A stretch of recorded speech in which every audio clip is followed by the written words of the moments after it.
ಎಷ್ಟು ಎಫರ್ಟ್ ಹಾಕಿದ್ದೀರಾ, ಎಷ್ಟು ಟೈಮ್ ಕೊಟ್ಟಿದ್ದೀರಾ, ಎಷ್ಟು ಆ ಹಣ ಸಂಪಾದಿಸೋಕ್ಕೆ, ಆ ಹೆಸರು ಸಂಪಾದಿಸೋಕ್ಕೆ, ಜನಗಳ ಹತ್ರ ರೆಕಗ್ನಿಷನ್ ಸಂಪಾದಿಸೋಕ್ಕೆ ಅದನ್ನೆಲ್ಲ ಎಷ್ಟು ಕೊಟ್ಟಿದ್ದೀವಿ ನಾವು ಜೀವನದಲ್ಲಿ.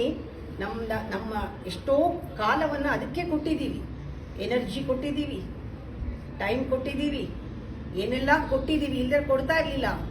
You have given so much priority, importance to do this. ಇದು ಮಾಡಬೇಕು, ನಾನು ಸಾಯೋದ್ರೊಳಗೆ ಇದು ಮಾಡಬೇಕು, ನಾನು ಇಷ್ಟು ವರ್ಷದಲ್ಲಿ ಇಷ್ಟು ಮಾಡಬೇಕು, ಹೀಗೆ ಮಾಡಬೇಕು ಅಂತ ನೀವು ಪ್ಲ್ಯಾನ್ ಮಾಡಿಕೊಂಡು ಜೀವನ ಮಾಡ್ತಾ ಇದ್ದೀರಲ್ವಾ. ಎಷ್ಟೊಂದು ಅದಕ್ಕಾಗಿ ಕೊಟ್ಟಿದ್ದೀರಾ. ನಿಮ್ಮ ಆರೋಗ್ಯ ಕೆಡಿಸ್ಕೊಂಡಿದ್ದೀರಾ, ನಿಮ್ಮ ಮನಸ್ಥಿತಿ ಕೆಡಿಸ್ಕೊಂಡಿದ್ದೀರಾ, ವಾತಾವರಣ ಕೆಡಿಸ್ಕೊಂಡಿದ್ದೀರಾ, ಸಂಬಂಧಗಳನ್ನ ಕೆಡಿಸ್ಕೊಂಡಿದ್ದೀರಾ, ಇದೆಲ್ಲ ಸ್ಯಾಕ್ರಿಫೈಸ್ ಮಾಡಿದ್ದೀರಾ.